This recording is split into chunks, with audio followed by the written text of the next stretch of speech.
So in today's lesson, we're going to carry on our conversation about polynomials. You're going to learn a super important skill, which is how to multiply one binomial with another binomial. And that is a skill that you will have to employ when solving equations time and time again. It's a skill, it's one of those key skills that you'll remember even past high school, maybe. Anyway, let's remind you what a binomial is. So binomial has the prefix bi in it, which means two. So a binomial is a polynomial that has two terms in it that can't be combined. So I provided a few examples here. This is a binomial because it has, x can't be combined with 2, x can't be combined with y here, and x squared can't be combined with, negative 5. I could even add on to that, x squared can't be added to an x, right, as an idea. So let's examine the following scenario. So I've written out here a binomial, and I'm going to show you where this type of binomial situation might come up. So here's a binomial, this is another binomial, and so what we're going to learn today is, well, how do we work that out? So let's take a look at this diagram here. So imagine that I have this square here that's been divided into 4 unequal sections. Well, I might imagine that this side has some dimension x, which I don't know, and that this little bit right here, this little side right here, I know happens to have a length of 5, so I'm going to call it 5. So that if I look at that whole side, an expression that I could use to describe that whole side would be x plus 5. Hopefully that makes sense to you. And that's where I'm getting this first binomial over here. And so in the same vein, I could also describe this other side of the rectangle, this little portion right here as x, and then this little tiny portion right here as being 3. Okay, so what that does is it makes this whole section right here a square. So if one side is x and the other side is also x, then I know that I have a square here. Anyway, that's just as an add-on, oopsies, right? And so, well, how am I going to figure out the area of this rectangle? So in the same vein, I can also say that, this represents this second binomial, x plus 3, x plus 3. So we know that area, as an aside, is equal to length times width. So let's see what we can manage to figure out here. So if I take this square where x is the side, one side, and x is the other side, then I know the area here is going to be x times x, or x squared, right? And so if I look at this second rectangle here, well, I know this side is 5, has a side length of 5, and this side right here, I'm going to write it in, must also have a side length of x. It's just on the other side. And so this whole area right in here has to have an area that we can represent with the term 5x. So I'm going to carry on with that process. Again, if I know that this whole side length here has to also be x because this up here is x, then let me write that in. Then x times 3 will give me an area of 3x.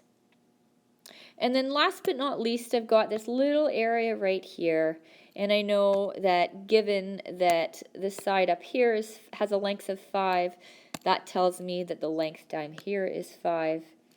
And I can transfer this side length of 3 over here, so that if I'm talking about this final area right in here, it's simply going to be 3 times 5, length times width, which is the constant 15.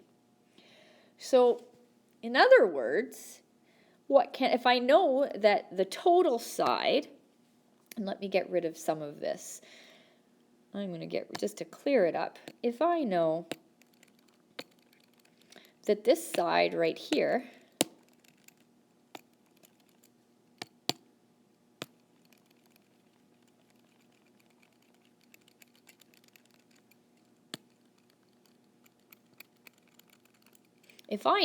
let me get back to this, sorry about the long pause. If I know that this whole side right here has the expression x plus 3, and that this whole side has the expression x plus 5, then by multiplying those, I must really be getting the area of that rectangle. But wait a second. I've also figured out what the individual pieces were. I've got this individual piece x squared, and I've got this other individual piece 5x. I've got, let me get rid of this to create some space. I've got this other individual piece here, 3x, and this other individual piece over here, plus 15. Let's combine some like terms here. Oops. So in other words, what can I say about that? Well, I can say that x plus 5 times x plus 3 must be equal to x squared plus 8x plus 8. But obviously that wasn't a super efficient way to show what the product of those two binomials were. So I'm going to show you a much more efficient way to go about multiplying those binomials. But this is essentially why this works. So here's where the trick comes in. So to easily and efficiently multiply two binomials, we're going to use something called the FOIL method, which I hope you will never forget. So each of the letters in the word FOIL remind you of what needs to be multiplied together. So first, in other words, I'm going to multiply the first variable in each bracket with each other. So in this case, that's going to be my x times my x. So those are my first terms in each bracket. So what is x times x? It's x squared. Next, I'm going to go ahead and I'm going to multiply the outside terms. So in other words, I'm going to go ahead and I'm going to multiply the outside terms together. So in this case, that's my x and my 4. Those are the terms that are on the outside. Okay, so what is x times 4? Well, that is 4x. Next, I'm going to multiply my inside terms with each other. So my inside terms are this 3 and the x. Oopsies. So 3 times x, those are my inside terms, will give me positive 3x. And then I'm going to multiply my last terms together. So in other words, I'm going to take my 3 and multiply it with my 4. Those are the last terms in each bracket. And that's going to give me, well, positive 3 times positive 4 gives me positive 12. So now I've multiplied my first with my first, my outside ones together, my inside terms together, and then the last with the last. Almost done here. The last thing to do is, of course, to simplify by combining some like terms that I can see here. So x squared plus 7x plus 12. And that is how you multiply one binomial with another binomial. All right, so here is the first of 3 examples. I would like you to go ahead and try this example, and then when you're ready, continue with the video to ensure that you're on the right track with this. All right, so I'm going to go ahead and take this question up. So when I look at this, I'm going to use my FOIL method. I can see that I have a binomial multiplied with a binomial, so that means I'm going to use my FOIL method, F-O-I-L, first with first. So that will give me 2x times x will give me 2x squared.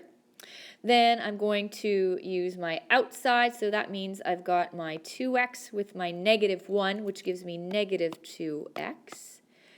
Then I've got my inside terms to multiply, so 3 times x gives me positive 3x. And then I've got my last terms, so 3 times negative 1 gives me negative 3. And of course, anytime I see any terms that can be combined, I go ahead and do that. So my final answer would be 2x squared plus 1x, or just plus x, minus 3. And I'm done. So hopefully you did okay with that. Or if you didn't, if you made a mistake, hopefully it makes sense. The mistake that you made, you understand it. If you have any questions, make sure that you save it for tomorrow and we can discuss together. On to our next example. So this question is, one step up. What makes it different than before? Well, we can obviously see this 3 right here. So how the heck do we deal with it? All it is it's saying, well, I'm going to multiply my binomials with each other, but then that whole thing needs to be multiplied by 3. So I only need to multiply by 3 once. So if I multiplied by 3 with this guy and then with this guy, I'd really be multiplying by 9, which is not what I'm intending to do. So I'm going to go about this kind of showing you what I would do in this circumstance, but of course there are different ways to think about it. So what I would do first is I would kind of just sort of leave that 3 to the side and not really deal with it. And I would multiply my binomials out as normal. So that is my clue for you for this. So I want you to pause the video, go ahead and multiply these binomials together, and then check in when you've done that process.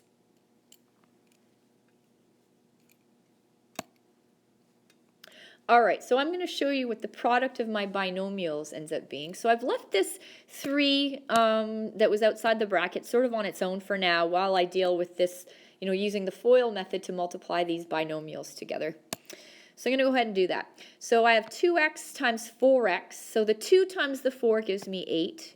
The x times the x gives me x squared. Now I'm going to look at my outside terms. So 2x times negative 5. Well, 2 times negative 5 gives me negative 10. And then the x is kind of there on its own. Then I'm going to do my inside terms. So negative 1 times 4x gives me negative 4x.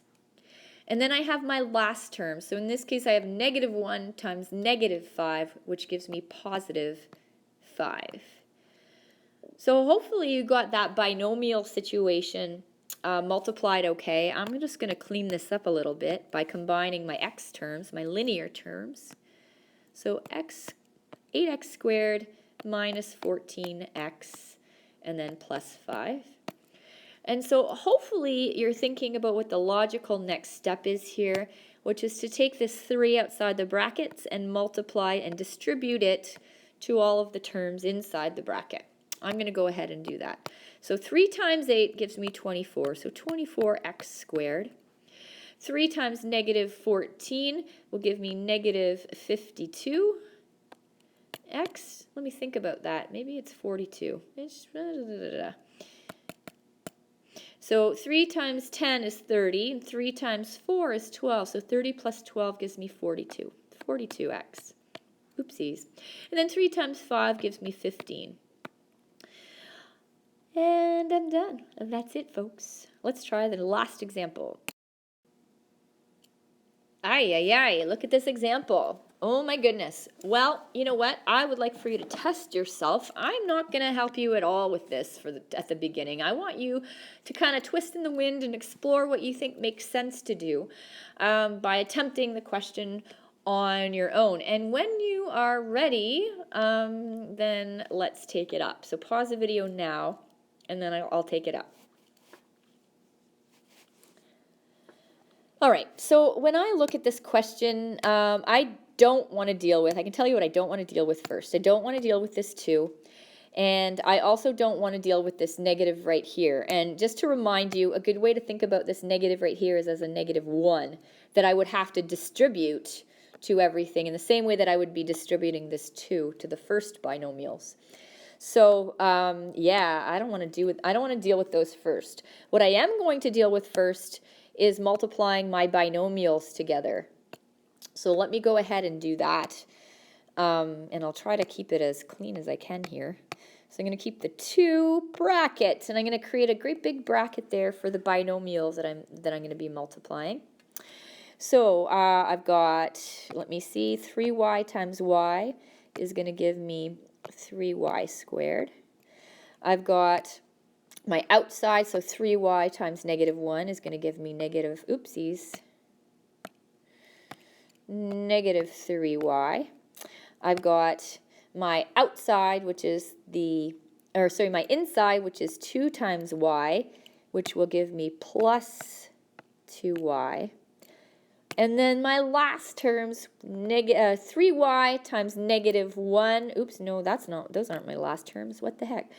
2 times negative 1, which is negative 2. And I'm going to clean that up in the next stage because I can see that there are some like terms here. But I'm just going to kind of carry on with what I'm doing in this first row. So I'm going to leave the minus 1 from right here kind of on its own, and I'm going to carry on by putting a bracket here. And I'm going to close that bracket, anticipating that when I multiply these binomials together, I'm going to end up with a trinomial like I do over here. All right, let me do that.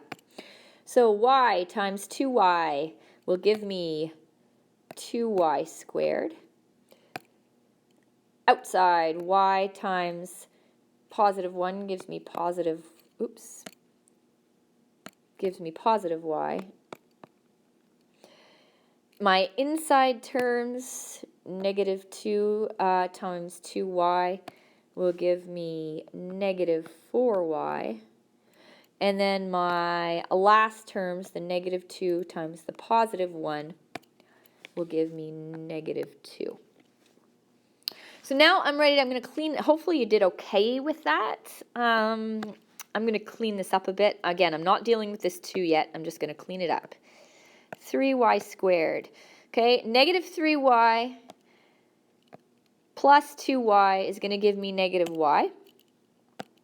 Negative 1y if I want. And then minus 2. And again, I'm not going to deal with this negative 1. I'm going to keep going. So 2y squared plus y minus 4y is going to give me negative 3y, and then minus 2.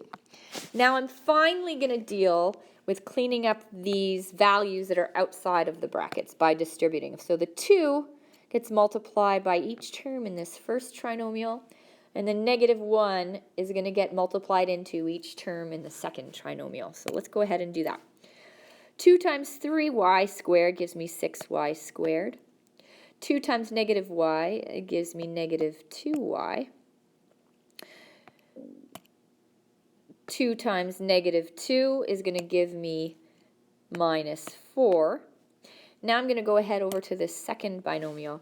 Negative 1 times 2y squared is going to give me negative 2y squared.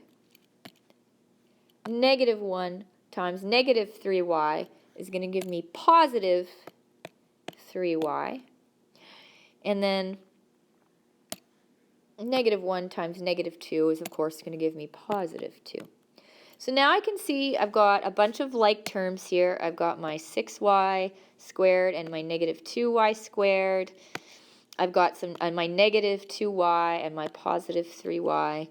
And I've got my negative 4 and my positive 2.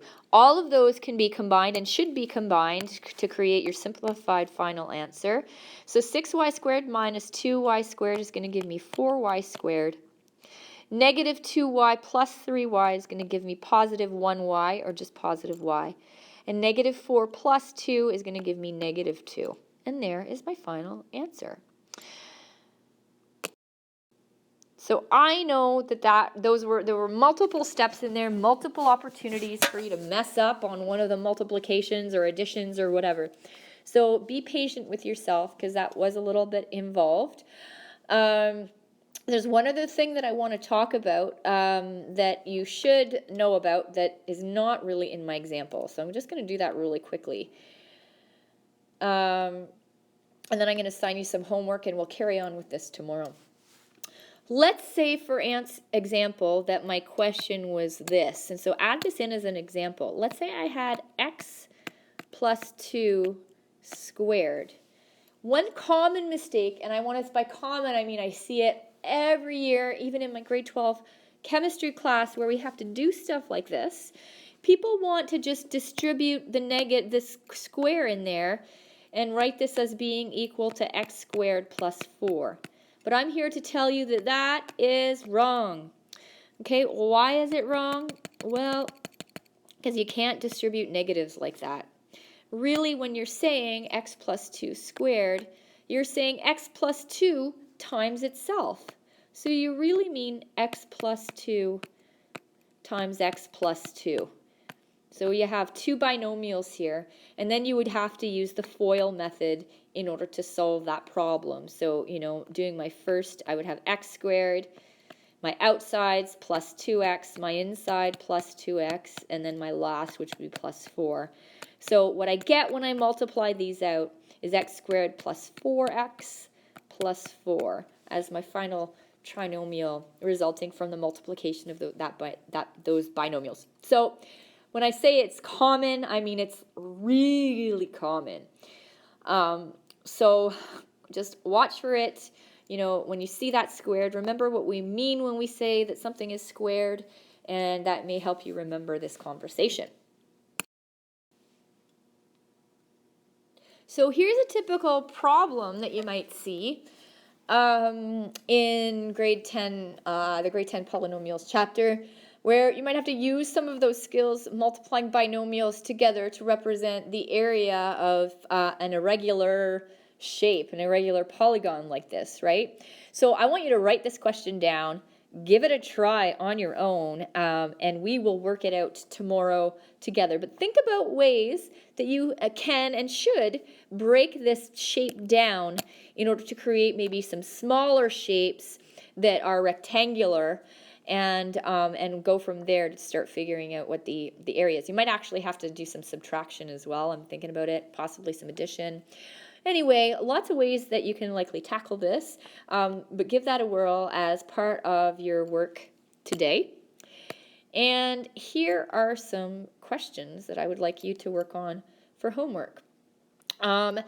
If there are any questions in here that are very similar to what you're seeing in this problem, then maybe leave those and I'll give you some time tomorrow. But if you feel ambitious and you think that you might be able to tackle those questions, then go ahead and give them a whirl. But any questions that involve basic binomial multiplication should be done for tomorrow at the beginning of class. Again, save any questions for me if you have them, and I'll be happy to help you out. Feel free to come in at lunch tomorrow to work things out as well.